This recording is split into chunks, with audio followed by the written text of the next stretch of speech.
Give me bones. Good girl. Let's say hi to 100X Engineering. This is my kitten. Can't top that. Best intro.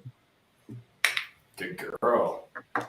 I didn't even see what you did. I don't even care because my cats are so cute. I'll have the other one on here eventually. I'm going to tilt this up so nobody can see that I'm wearing sweatpants with my button shirt. I won't even ask what you did. I'll just watch it later. I'm sure it was magnificent. It's not as cool. No, it's not as cool as the cat. You trained a cat. They said it couldn't be done.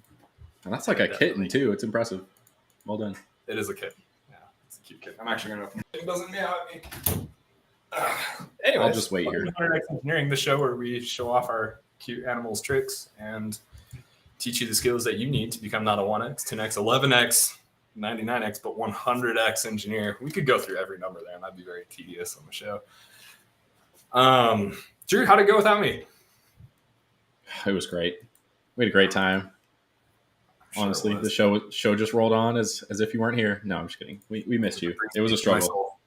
No, I'm sure you. 100X is not the same. You and Carson did great. You guys did awesome. That was fun. I wish I could have played the game. I'm really bad at that one, so it was strategic that I missed that time. I had a baby like a month ago today, actually. He turns 1 month old today. So baby Mac, Cormac, which means son of Carter in Scottish. So, yeah, I named my son. Kind of a joke to myself. No, you can't start meowing. We're streaming live in front of 2.4 million people, Pika. We can't do that. What have you been up to? You done anything interesting? I got a really big pumpkin. I think we should share with the audience. Okay, I have to see this. Let's see. Tyler, can we bring on the pumpkin picture, please? Oh, check that out. That's a really small banana, dude. Much cool. No, okay, listen. Banana for scale and much cooler than having a baby. I mean, that's cool and all, but look at this 120-pound pumpkin. I mean, that's 120 pounds. Just like bicep curl that. Oh yeah, one arm. Make sure to alternate. Yeah, you don't want to get too big on one side. Yeah, I guess 'tis the season, right? It is more important than my baby because babies are not seasonal. Pumpkins, on the other hand, though, babies are not seasonal. Quote Carter. Yeah, it is the season. Spooky season. We have a spooky episode, right? Spooky themed episode. Yeah, we'll get to the game in a second. I think I've spoiled it on like all the channels I posted our stream on, but because I want people to play it with us. We need more. Andy and I can't beat Drew by ourselves. So if you're watching this, you need to play with us because we need help. There are too many pages to collect. Teaser. I don't know if any of you knew this, but Drew is actually the Magistrate of Madness, the Hero of Hallows, the Baron of Brashness, the Sire of Spookiness, the Hero of Halloween. Oh, that's good. That's a good one. Hero of Halloween, yes. Big Halloween person. Spookiness. The Sultan is the Sire of Spookiness. We'll go with that one. Yeah. So Drew is a big Halloween aficionado. Also, if you're playing hide and seek with him, expect to be terrified when he's looking for you because it feels like you're in a horror movie. Anyway, should we introduce our guest? We should. Is that my job? Should I do that? Yeah, let's have it be your job. So let's not give too much introduction. Let's just give like 2 sentences, and then we'll let him or her introduce themselves. We don't know who it is. It's a surprise. This is Andy. He's a director of engineering. Yeah,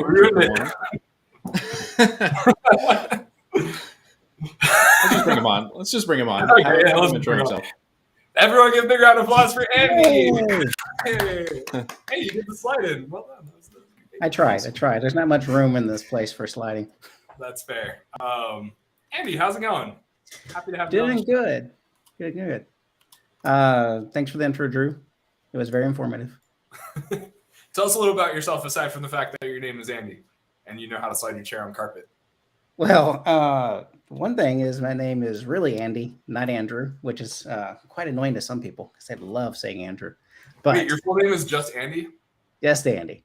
When I called you Andrew earlier, it was actually like highly offensive because it's not your real name. Well, it's not really offensive, but it's just wrong. You can be realistic. Yeah. So, like Drew said, director of engineering here, just like my friend Carter, and manage the team doing some of the data stuff. I won't get into it. It's a lot of moving parts, but it's a lot of fun. It's a lot of fun. You've been, Andy was the first like manager hire that we made on the engineering team, at least on JupiterOne. I feel like, because I think the rest of like the leadership has just kind of evolved, but you're the first person like we brought in. It's like we need a specialist to like come in and like help. And Andy came in and saved the day. I don't know if I saved any days, but I came on. For those of you tracking, we also interviewed another director at JupiterOne a few months back. Wow, it's gone by fast. Named Andy. My middle name is actually Andrew, and Phil's middle name is also Andrew. So if you want a job at JupiterOne in leadership, just make sure that you have Andy or Andrew somewhere in your name, and your chances are strikingly disproportionately good. You heard it here first. It took us months to figure that out, right, Carter? Yeah, I think it was a surprise twist when we all put that together. Not really something you realize. So I'm going to intro the game really quick because I just want to get straight to it. Let me send the link out actually, Tyler, can you send the link to everybody in LinkedIn and GitHub and YouTube? It'll post it on GitHub. Oops. Game today, let me share this, is raise your hand if you've played Slender before. This the season for spookiness. Slender Man is a creepy, well-dressed fellow who will come and find you while you're wandering through the woods looking for 8 pages. 8 pages of what? Slender Man's diary? I don't know. That's a stealing from a YouTube video. But we're going to drop the link here in a second. I'm going to create a game after I customize my character a little bit because I need to have bright pink shirt on, and we're gonna do a blunt for the flash. We'll do a Minecraft torch and Minecraft boots, do some pants. Okay, I'm gonna make everyone watch me do this. I'm sorry. I'm a well-dressed survivor. We're gonna look for 8 pages, and Drew is actually gonna be our Slender Man, and he's gonna come and try and take of us or so. If you shine your light on Slender Man, your screen will start to go fuzzy. Move your light and do not look at the Slender Man. It will not be good. Room code is 7955. Feel free to join us, and I will drop that as well. 7955. There we go. We're going to start this here in a second. I am in. Excellent. Also well dressed in the white and gray stripes. Very, very tasteful. Yes. Probably should have went with like green and brown or something. Blend in. The flashlight won't give you away in the utter darkness. Turn the flashlight off. That's true. Hey, no strategizing. Listen. Yeah. No that's right. Drew can also screen snipe me and stream snipe me and watch where I am on the stream. Oh, we got Chum joining us. Cool. All right. So topic for today. Title of the episode is My Giver Ate My Pull Request. The topic for this actually spawned from a conversation we had where somebody made us aware that there is a list out there of common developer uses or excuses for when they're not actually doing work. And Andy and I immediately looked at each other and laughed and said, oh, we need to definitely like come up with some on the list here. We've got a big list here. I don't know if I want to read all these or if you want to take turns, but some of them need to be shared. Andy, pick one. Drew, pick one from the list, and we'll each share our 2 favorite, let's say.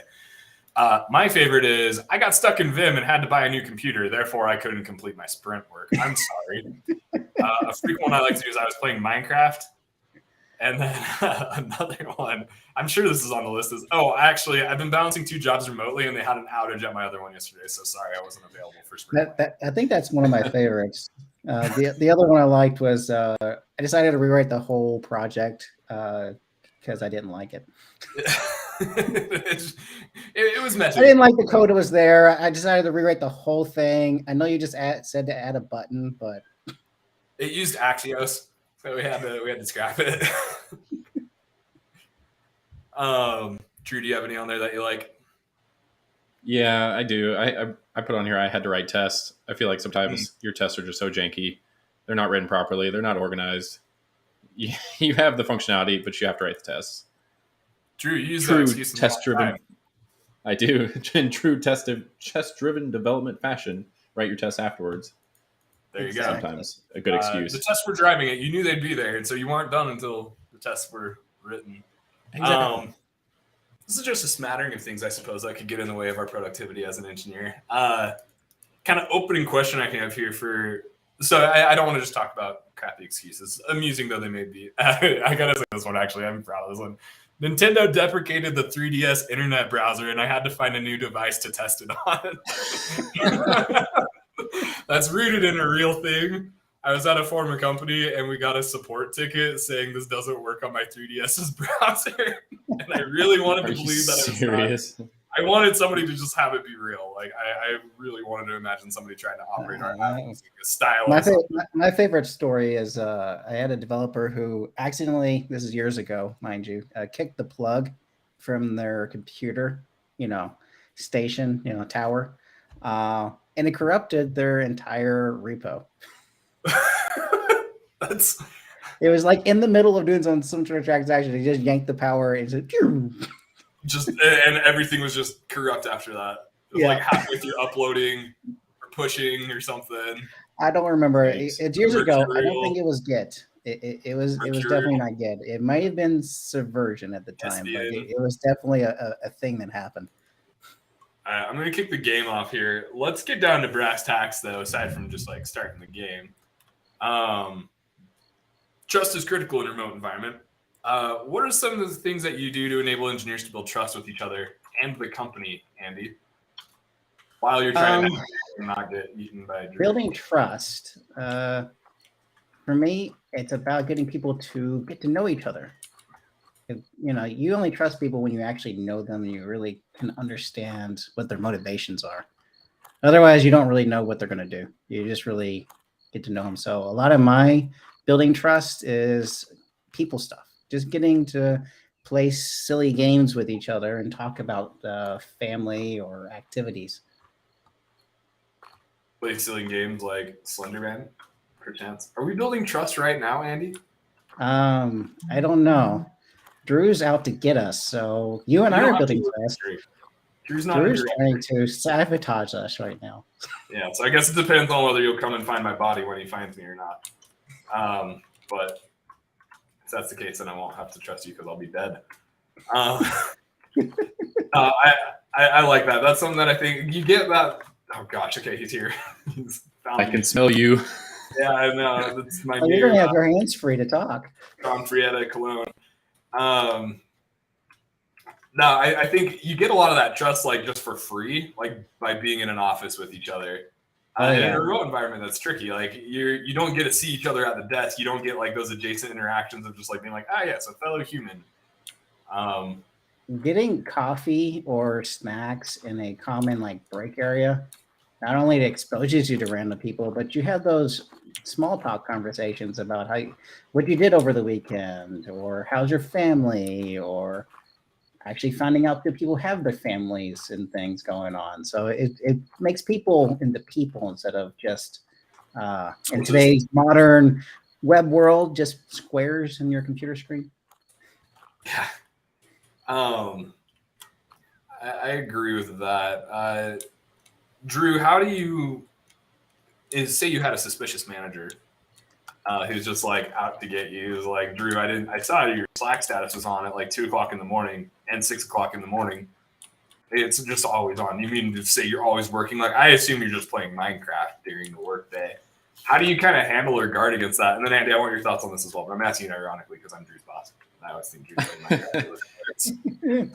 Carter, there's no way that jacked without working out during work hours. Honestly, I feel like honesty is the best policy. So I just would send my manager an invite to my Minecraft server so that they can play with me. But if they're not into Minecraft, I don't know. I think there's other metrics you can track that aren't directly correlated to like time online or something that'd be more like standard if you were in office. Oh no, I see you guys. Somebody just it was actually distracting when we're all playing at the same time. Okay, Andy, where'd you go? I'm hiding. I'm gonna get you. I'm gonna get you. I'm still alive. Okay, I'm still alive. I think. I don't know how to get you. Hold on. Oh my gosh, I can't see. For those of you watching, the stream is not glitching out. It is just I almost got wrecked by Drew. Time to run. You gotta run away. Why is your flashlight still on? I don't know. Murdered somebody. Oh man. Okay. Yeah, I can't see it And all. I don't know. As far as like a trust relationship with your manager, like you guys were leaning towards, you probably don't want to murder your manager in Slender Man game. But Yeah, I don't know. That trust just builds Unless he over time as deserves well. it. Maybe I let him live on purpose so that we could build more trust. And for the drama. Because yeah, it'd be pretty boring if everyone had to watch me just be dead on the stream. Our viewer numbers would surely suffer. So, thanks, Drew. That was a real bro move of you. Good employee move. Andy, what are some of your thoughts about how to build that trust? I guess we talked about that already. How to like kind of, I guess, play defense against like somebody who's maybe like more. Well, if you have, if you're working with some manager that has maybe tendencies to be nervous about remote employees, a lot of times is about setting that communication. Like Drew said, just like being honest and communicating properly. It's like, look, I got scheduled time at the gym right here. Put it on your calendar. Be completely honest with your team about that. But have the conversation with your boss as well. Make sure that they know this is your schedule and make sure they're okay with it. If they're not okay with it, they're going to tell you. But definitely honestly communicate and just kind of go through it. Ooh, fire. Kind of fire? In the map. Can we get I know where that is. Fire?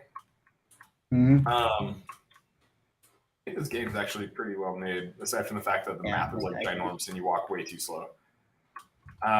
So communication is key, Andy. Mm-hmm. Definitely key. One thing that I've noticed that's helped me a lot is so I was one of the first remote employees for the JupiterOne team. Like most everyone was out of North Carolina. Found another page. Come on, guys, please wait. I'm just kidding. We're all teammates here. I'm a great manager. I cheer people. But one of the things that helped me the most was Slack statuses. Because like I think that like you need to be a lot more like aggressive with your communication and proactive with it. Where like in the office, somebody might come and like ask like, "Hey, where are we at with this?" or "How is this going?" But like when you're remote, you don't have that, and so you have to remind people that like you borderline remind them that you exist and like make a lot of noise. Be like, "Here's my PR that I put up. Here's my tickets that I closed. Can I get some feedback on this?" I use Slack statuses profusely. I still use them like if I'm gonna go rock climbing during the middle of the day, like during my lunch break.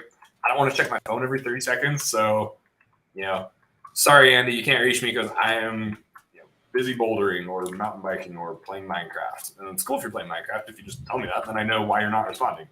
Otherwise, I'll assume you're not at your desk. Everybody has break times. I mean, yeah. The classic scenario is I used to have debates years ago with some managers. Is like, they wanted you at your desk working, and then I look outside and there's 20 people outside smoking. This is, a few years back. And it's like, what about all the people outside smoking? Can I take 5 minutes here? But everybody else is outside every 20 minutes taking a cigarette break. Right. Well, it was always a fun one there with that conversation. But yeah, having a status and calendar is really key to this remote work thing. You got to be able to tell everybody what's going on. But you have to know what the expectation is from your manager. And it's good to also know what your team wants from you. I have a question. Yeah, go ahead. I have a question for y'all kind of on that. It's a little off topic. We didn't really note this down, but that made me think of, so you've got, I think, Andy, you in particular, you manage both remote and non-remote employees.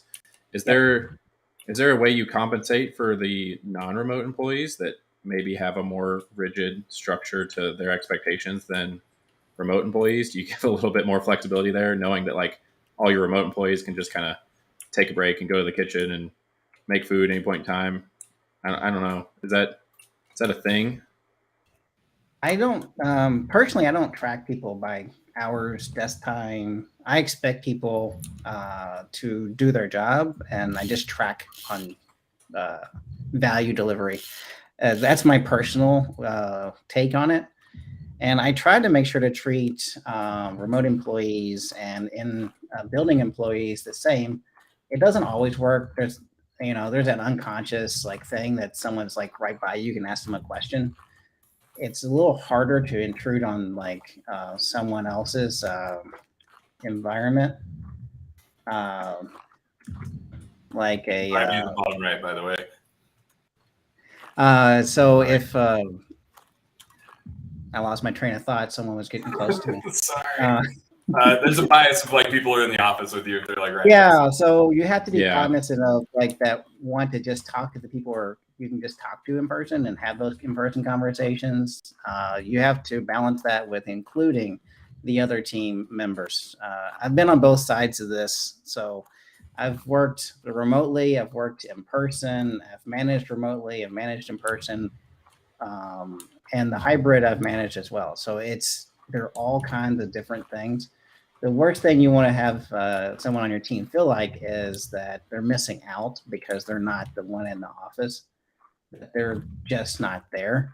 So you got to make sure to include people in those ad hoc conversations whenever possible. Encourage the teams to talk to each other whenever possible about doing things. You have to make sure everybody remembers that if they were in an office, they would have had a stronger bond than they do remotely. So you got to figure out how to get people to talk to each other. I like And that. for Thanks for engineers, that's hard. going off on that tangent. Yeah, it is difficult with us. Unless there's video games. I can smell somebody. That's kind of no. How many people have you killed, Drew? Enough. Okay, but in the game, multiple. don't paint me in that light, Carter. I have not seen a single page. What was that? I haven't seen a single page in this game. See you, Carter. Dude, catch up. I found 2 of them. Oh, I know. I found like 4 pages. Carter, That don't turn doesn't around. help us. You can see in the dark. Don't turn around, Carter. All right. Oh my gosh, you're right there. You're cruising. All right, we're walking here. Andy, how do I know if I should have like a full remote team or like a hybrid one or like in office? Like, how do I know what's best for my company? Is one clearly better than the other for everyone, or is it not that simple? It's hard. Distracting. I've had the most cohesive team in office. But as far as it goes in today's world, 100% office is not really viable anymore. It's today's world. You're looking at hybrids. Oh, it's spectating me now. All right. Oh yeah, we're watching you. Okay. You're not finding any pages because your flashlight's off. I just turned it off because someone was chasing me. That's why I can't find him. Whenever it starts staticky, I turn it off and just like sprint. All right, in random directions. I've been where you're at, over by the red wall, and like there's no pages there. Okay. I know where the red wall is. So yeah, the answer is it really is no answer. It depends on the manager, what the team needs to do. For full remote, you often will need to, if you're going to start a new team, you want to bring them together to at least have a kickoff or try to build some bonding. If you're bringing people into a new team, you get more flexibility because the team has dynamic set up already. So it's today's world. You just got to pick whatever the engineers you can find are. To be truthful, you can't find the engineers anywhere now. I'll agree with that. It's a lot more nuanced than it used to be with finding. Just since like everybody, like it used to be like JupiterOne was remote, and that was like a unique selling point. We started with a remote environment before the pandemic, so like we weren't forced into it. And now it's like not a differentiator. So I do think like JupiterOne is sponsoring this message, by the way. You can tell by my logo right here that I erroneously skewed a little too far. But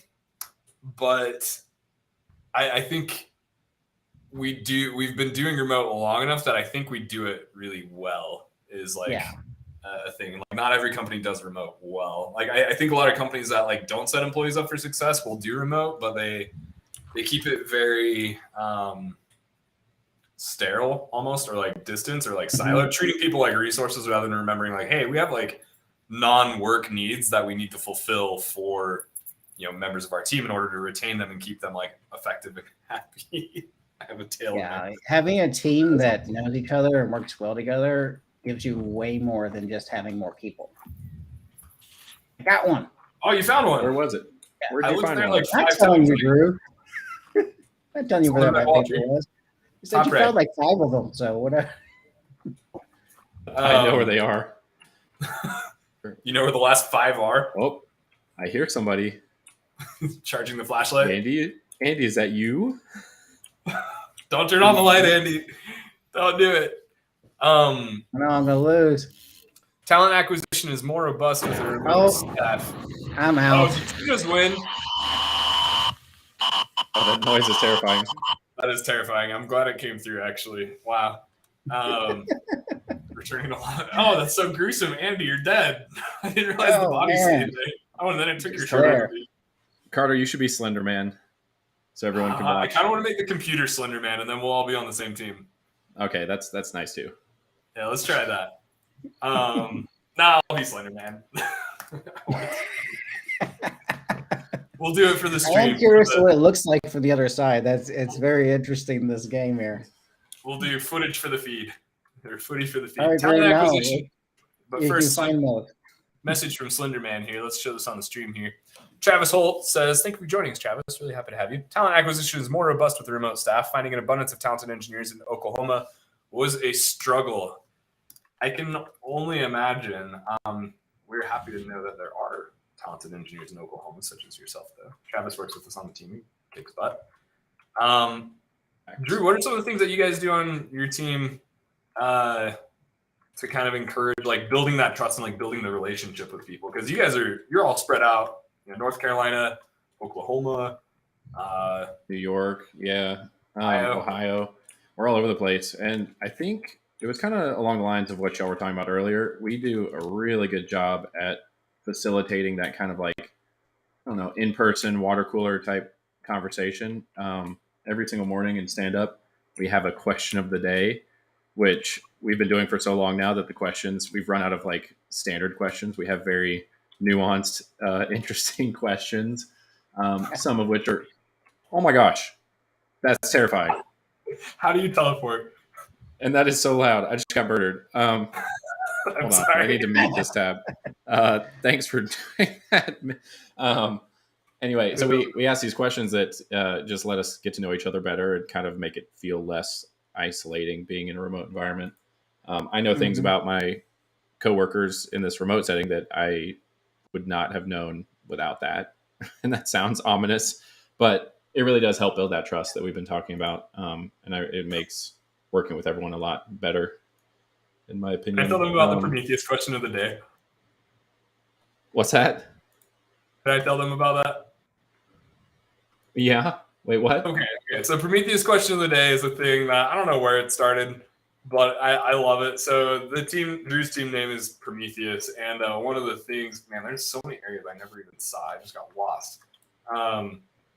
But one of the things that his team does, I think a lot of our teams do, is, like, when they start stand-up, they start with just, like, a question like, what's your favorite dinosaur? What's your favorite ice cream color? So it's like Drew's team has, like, gotten to the point where it's like they've gone through all the basic questions. They're getting real, where it's like, what's the worst thing your dad ever said to you?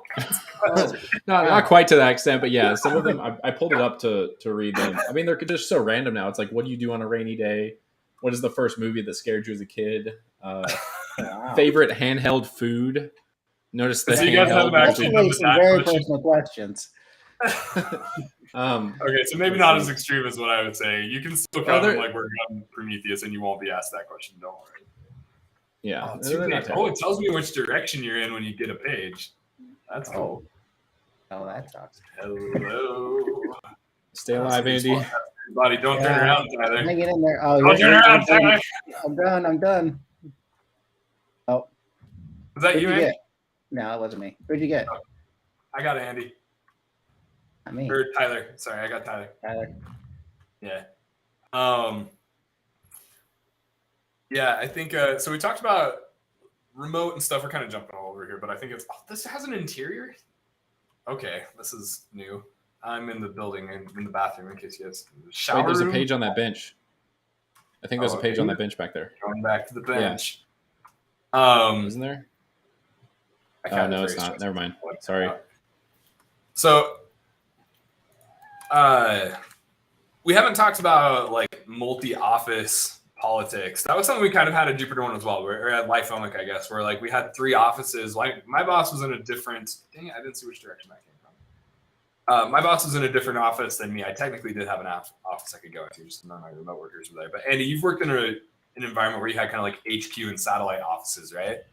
Yeah. So If I'm in one of those scenarios, like how can I set myself up?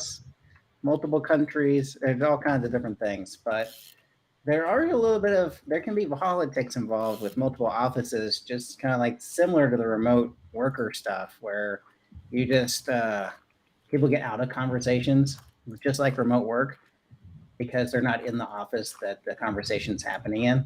So it's very similar in that aspect that, you could have different influences or different people getting different people's ears with office structures like those. You just got to be very careful. If you want to keep the environment very healthy, you got to remember to keep everybody who's involved in the discussion. I think that's something I felt a little bit. I like JupiterOne wasn't great, but also like you're in the office, like my boss is in the office. The direct, like, we have a lot of like key people at headquarters in JupiterOne. And I think one of the things that's helped with that has been, or like helped me combat that. Cat, you need to let me do my stream. One of the things that's helped me combat that, I think, is having like regularly scheduled times to chat and have FaceTime with like everybody on the team. So like you and I have a one-on-one every week. I have a one-on-one with Phil. I have a one-on-one with Jim. And we also have time for all of us to sync together in addition to all that, which I find extremely helpful. You gotta do those. There's still things you miss where it's like, hey, we're all going out to dinner and chat about stuff. There's like some conversations that are just like more effective to have in person sometimes, I think. Maybe not. I don't know. I think you can have any conversation remotely, but some of them are a little bit easier maybe to have. Maybe to have in person. Are you guarding pages now? There is one page that I am guarding very closely. I noticed that on your screen there. You were stream sniping. Yes, I was. Stream snipe. That's how you know I made it as a screen. I started playing multiplayer games when they were on the same screen.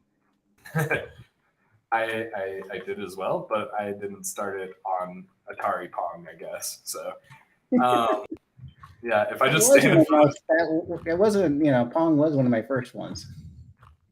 I think I could just stand right here in front of this red truck to give you a hint, and nobody would know there was a page there.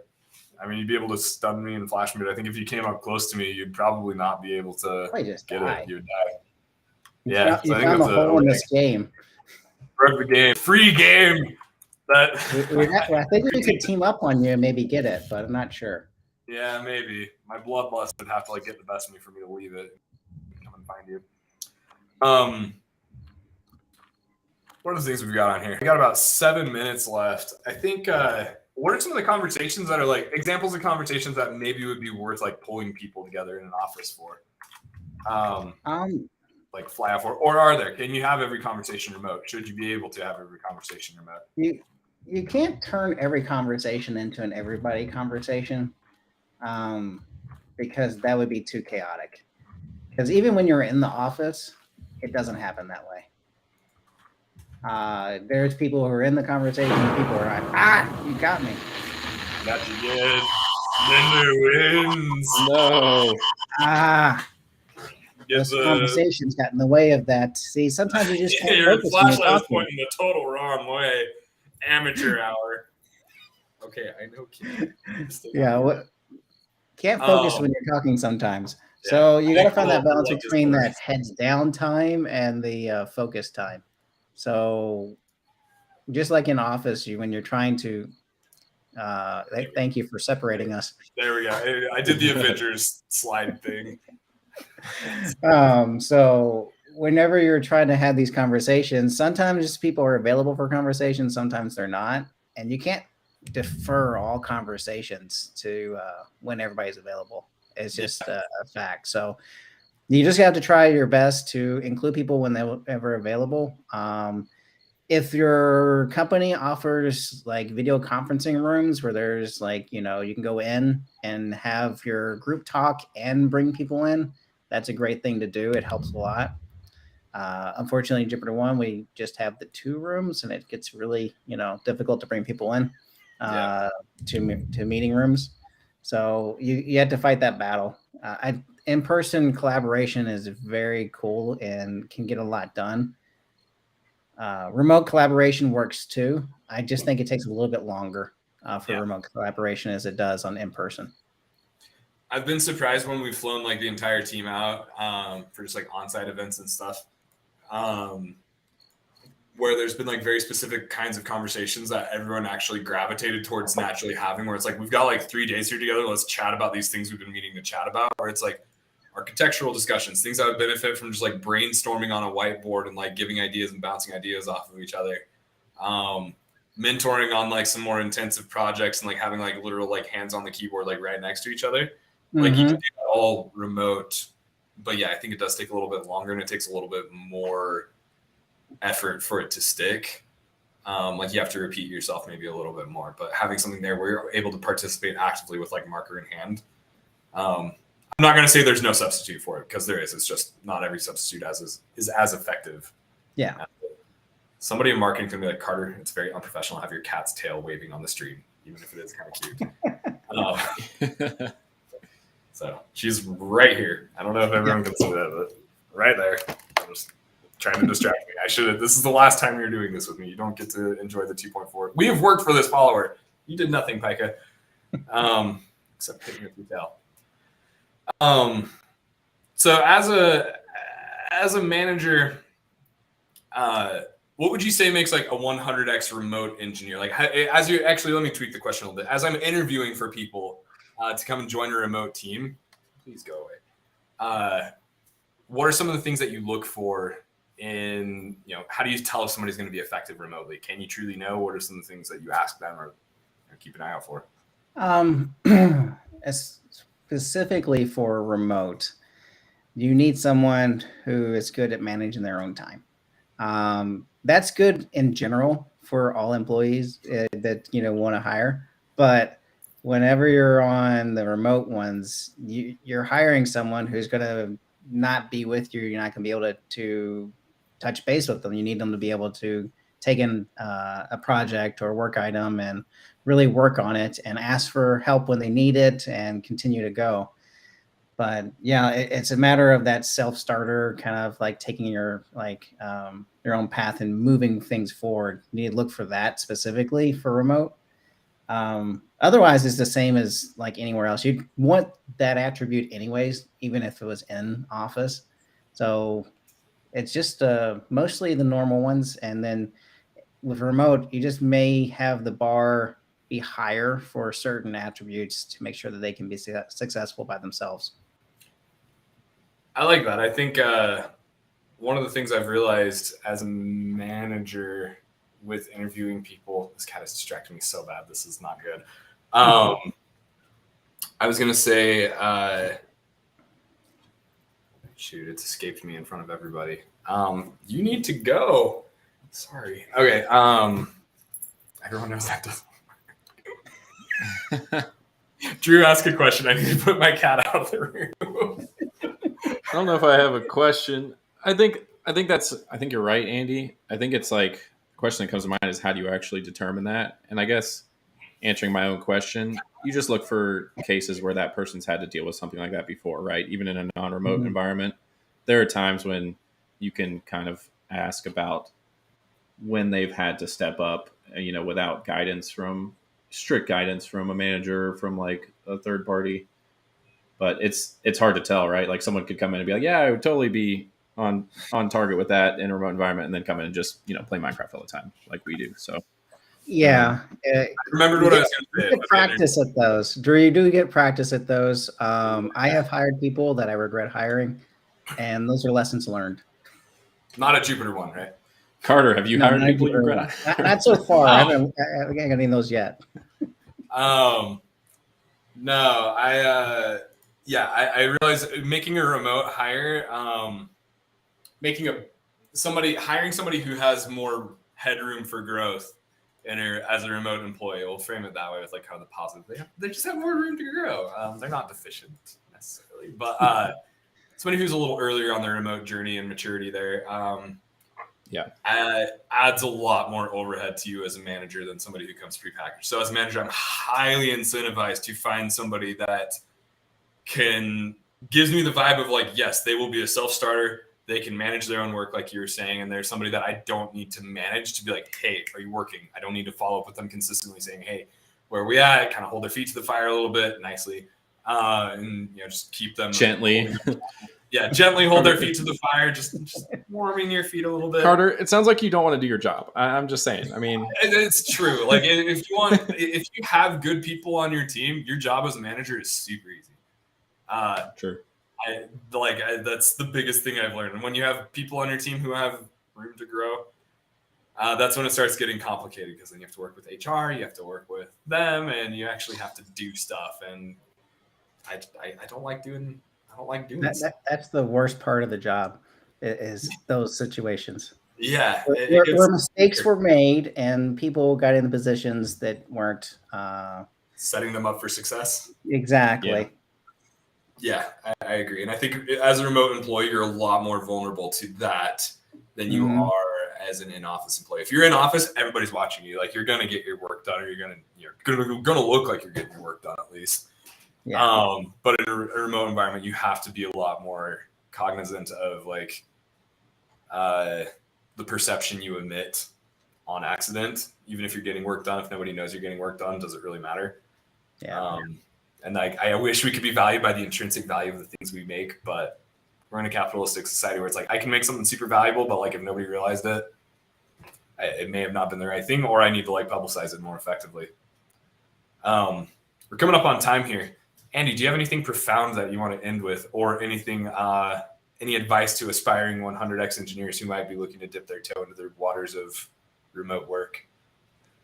Oh, that's two separate questions. Yep, you can pick one. All right. So the thing I want everybody to remember about engineers, that is more of a deep thought, is that a lot of what we do when we get into real engineering is closer to art than it is as far as getting things done in a normal job day to day. We don't have like, you can do X number of things in an hour. That's not what we have.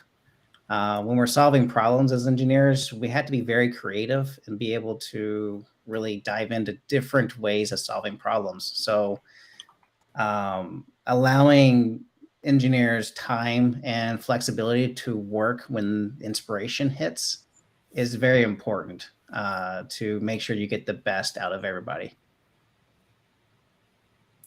Profound and effective. I guess those should be the same. I like that. Tyler, we need to have like a quote of the day for like, we need to like start tracking all these profound things, because I think it can help us with our engineering work. Hey, wait, Andy, you work here. Why are you? You are helping us with our engineering work. This is great.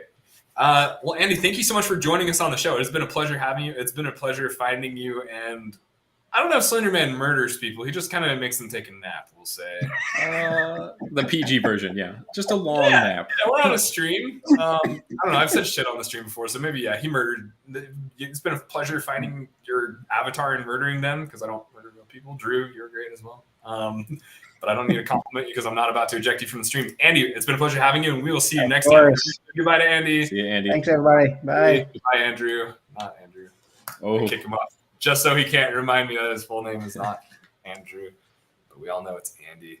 Wow, our viewership just spiked to 2.5 million viewers. I think people really wanted to see us send Andy off. That's surprising. Y'all are weird. Roasted. Carter roasting the people that are here to hang out with them.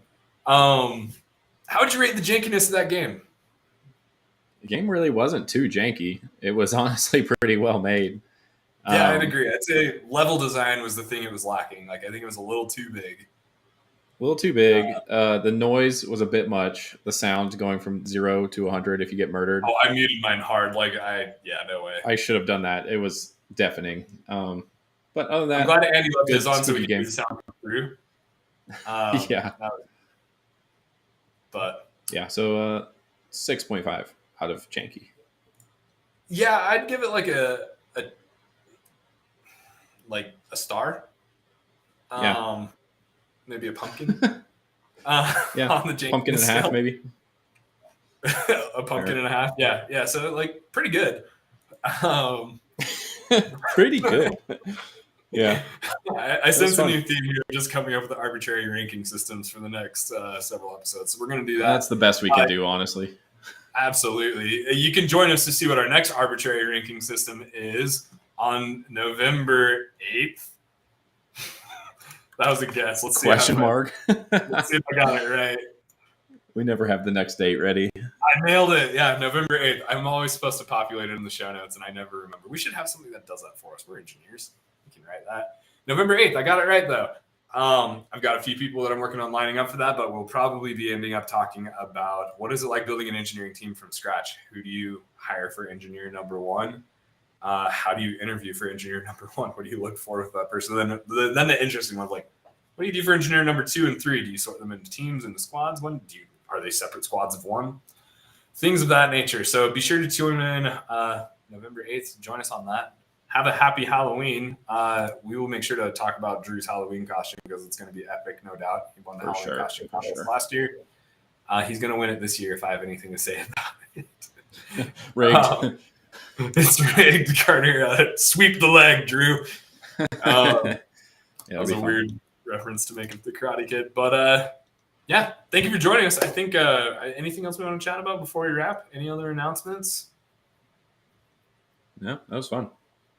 Well, yo, this has been Hesto2 and Drew J. Money coming at you with another 100X engineering episode, the show you're going to learn to be a 10X, 11X, 100X engineer. Don't forget to smash the like and subscribe or whatever it is in LinkedIn that you do and share it with your CEO and executives and everyone you've ever worked with. We will catch you all in 2 weeks. And let's roll the credits.